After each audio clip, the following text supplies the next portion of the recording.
చేవెళ్ళ రోడ్లో జరిగినటువంటి యాక్సిడెంట్ మొత్తం రాష్ట్రాన్ని అంతా కూడా కలిచివేసినటువంటి సంఘటన. దాదాపు 19 మంది ప్రాణాలు కోల్పోయినటువంటి సంఘటన. చేవెళ్ళ రోడ్ నేషనల్ హైవే 163, ఈ హైవే రిపేర్ చేయకపోవడం వల్ల ఈ యాక్సిడెంట్ జరిగిందని ప్రజలందరూ కూడా నమ్ముతున్నటువంటి పరిస్థితి. ఈ హైవే మధ్యలో ఉండేటటువంటి పర్యావరణ కారణాల వల్ల చాలా రోజులు ఆగిపోయినటువంటి విషయం మీ అందరికీ తెలిసిందే. ఆ హైవే ఎక్స్పాండ్ చేసే లోపట ఈ ప్రభుత్వం వచ్చిన తర్వాత నేవల్ రాడార్ స్టేషన్ మంజూరు చేయడం జరిగింది.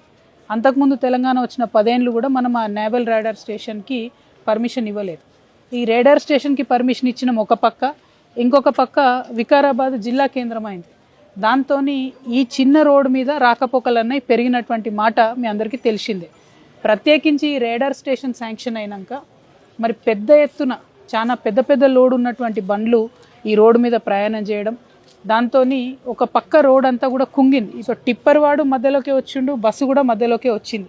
సో డ్రైవర్ల ప్రాబ్లమా, డ్రైవర్ల ఇష్యూ అన్నది కాకుండా ప్రభుత్వం హైవే వేయడం లేట్ చేయడం అన్నటువంటిది ప్రధానమైన ఇష్యూ అని చెప్పి అందరూ కూడా భావిస్తున్నటువంటి పరిస్థితి. కానీ నేను ప్రత్యేకించి ప్రభుత్వం అని ఎందుకు చెప్తా ఉన్నా అంటే, ప్రభుత్వం తప్పిదం వల్ల 19 మంది ప్రాణాలు పోయినాయి కాబట్టి ప్రభుత్వం బాధ్యత వహించి కనీసం చనిపోయినటువంటి వారికి ఒక్కొక్కరికి ₹1 కోటి ఇవ్వాలి. అది వారి ప్రాథమిక బాధ్యత. ఈ హైవే మీద గత కొన్ని ఏళ్ళుగా ఒక 300 పైచిలకు ప్రాణాలు కోల్పోయినటువంటి పరిస్థితి ఉన్నది. ప్రతిసారి ప్రాణాలు కోల్పోతుంది, ప్రతిసారి మనం అక్కడ పోయి ధర్నా చేస్తాము. తర్వాత ఏ గవర్నమెంట్ అన్నది కాదు, బీఆర్ఎస్లో అదే జరిగింది, కాంగ్రెస్లో అదే జరుగుతున్నది. నిన్న యాక్సిడెంట్ అయినాక ధర్నా చేసిరు చాలామంది. పోతే ఎంత ఘోరం అంటే 19 మంది ప్రాణాలు పోయిన విషయం ప్రభుత్వం పక్కన పెట్టి ధర్నా చేసిన 30 మంది మీద కేసులు పెట్టింది. నేనేమంటున్నా అంటే ప్రభుత్వం ఫస్ట్ ఆ కేసులు వెనక్కి తీసుకోవాలి.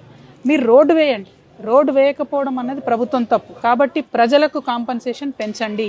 7 లక్షల రూపాయలు సరిపోవు, ఖచ్చితంగా కుటుంబానికి ₹1 కోటి ఇవ్వండి. ఇప్పుడు చాలామంది గాయపడ్డ వాళ్ళని మేము చూసి వచ్చినాం. ఎవరితో మాట్లాడినా ఆ రోజు ఆ బస్సులో ప్రయాణం చేసిన వాళ్ళందరిలో కూడా మెజారిటీ కూలీ నాలి చేసుకునే వాళ్ళు ఉన్నారు.